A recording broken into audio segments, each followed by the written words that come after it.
ప్రభునందు ప్రియులైన మీకందరికీ యేసుక్రీస్తు ప్రభువారి నామములో శుభవందనాలు తెలియజేస్తూ ఉన్నాం. ఎడారిలో సెలయేర్లు అనే దిన ధ్యానము కొరకై స్వాగతం. ఏప్రిల్ 28. ఇశ్రాయేలీయులు యెహోవాకు మొరపెట్టగా యెహోవా కాలేబు తమ్ముడైన కనజు యొక్క కుమారుడగు ఒత్నీయేలును రక్షకునిగా ఇశ్రాయేలీయుల కొరకు నియమించి వారిని రక్షించెను. యెహోవా ఆత్మ అతని మీదకి వచ్చెను. న్యాయాధిపతుల గ్రంథం 3వ అధ్యాయం 9-10 వచనాలు. తన యుద్ధశూరుల్ని దేవుడు సంసిద్ధపరుస్తున్నాడు. సరైన తరుణం వచ్చినప్పుడు కనురెప్పపాటులో వాళ్ళ స్థానంలో వాళ్ళను ఉంచుతాడు. ఇతనెక్కడి నుండి వచ్చాడు అంటూ ప్రపంచమంతా ముక్కున వేలేసుకుంటుంది. స్నేహితుడా, పరిశుద్ధాత్మను నిన్ను సిద్ధపరచనియ్యి. క్రమశిక్షణ నేర్చుకో.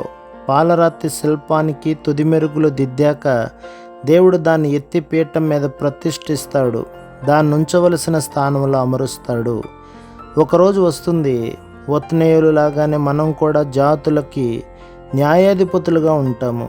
1000 ఏళ్ల పాటు భూమిపై క్రీస్తుతో కూడా అధికారం వహించి రాజ్యమేలుతాము. ఆ రోజును రుచి చూడాలంటే దేవుని ద్వారా మనం మలచబడాలి. మన అనుదిన జీవితంలో ఎదురయ్యే శ్రమలు, చిన్న చిన్న విజయాలు, వీటన్నిటి మూలంగా దేవుడు మనకు శిక్షణనిస్తున్నాడు. ఇది మనకు తెలియదు. కానీ ఒక విషయం గురించి మాత్రం సందేహం లేదు. పరిశుద్ధాత్మ అవసరానికి తగినట్టు ఒత్నీయేలును సిద్ధం చేసి ఉంచాడు. పరలోకపు రాజైన దేవుడు అతనికి ఓ సింహాసనాన్ని తయారుగా ఉంచాడు. మానవ బలము, మానవ ఘనత సుఖశాంతుల్లో చిగురించవు.